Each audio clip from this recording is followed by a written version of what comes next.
Yeah, I believe that Christ's suffering and the demonstration of the kind of physiologic stress that his human body was under is manifested in the Garden of Gethsemane, where it's described that he was sweating blood. And there is a well-documented medical condition in which patients who are under tremendous amount of emotional stress and physiological stress can in fact sweat blood, because little blood vessels within the glands burst and then the blood is expressed. The scourge involved the use of a short whip with pieces of typically metal, sometimes bone, sometimes pieces of porcelain wrapped in these leather straps, which is then utilized to come across typically the back, the shoulders, the legs of the victim. And the first few passes across a particular body part would tear through the skin, the fat, but eventually, once the outer layers were torn away, it would start getting in the muscle and the tendon. And of course, along the way, you're ripping through all the blood vessels that supply all those tissues. And so you're losing blood the whole time. The plant that was described actually had a very long thorn, not the little thorns that we would think from a rose bush. These were thorns that were typically 1.5 to 2 inches in length. The scalp is one of the most vascular portions of our bodies. It had a huge blood supply up there. So then having those thorns shoved down into the, down onto the bony plate would have gone through all the scalp, which in and of itself would have created a huge amount of blood loss. I've seen people actually bleed to death from just a scalp injury. So it's not a small injury to have, who knows, dozens of these things shoved into your scalp. And so that would have caused more blood loss.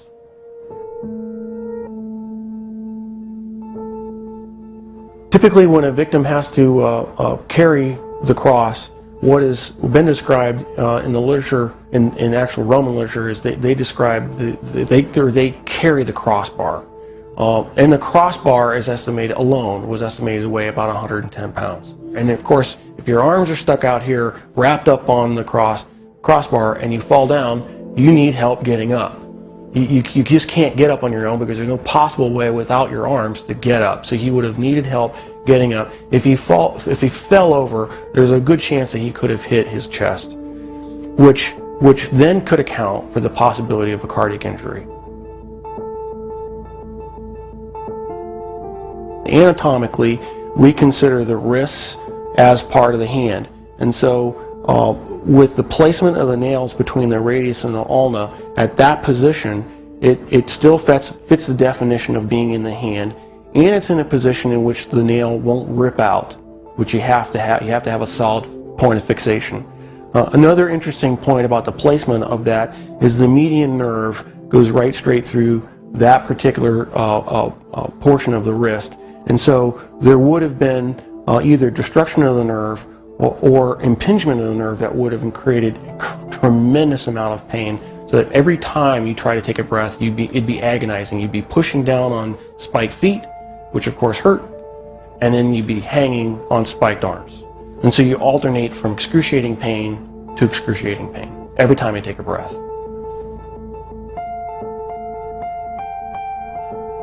So even if he survives the actual crucifixion, he would have had to survive what I believe to be a lethal injury from the spear, just to find out whether he was alive or not.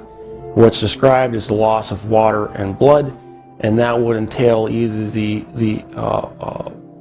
either pleural effusion or pericardial effusion, and the blood would have come from either pulmonary artery, a pulmonary vein, the aorta or vena cava, or the heart itself.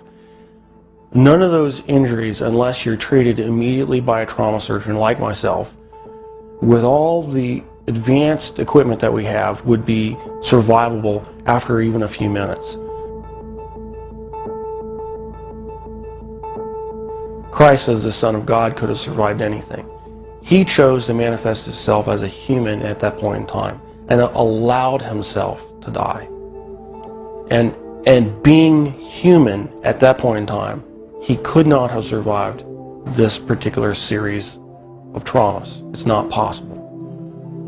Christ as God could have survived anything they threw at him. But he chose to be Christ, the human, at that point in time to die for our sins. And that given that self-limitation of remaining to be human, he died. He did not survive the event.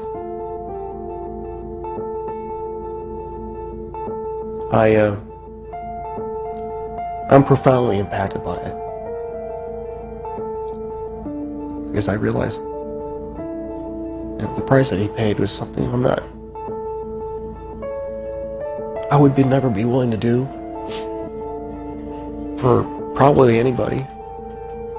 It's very difficult for me to even sing songs about the cross, even in worship. Because I truly do understand what he paid, the price that he paid.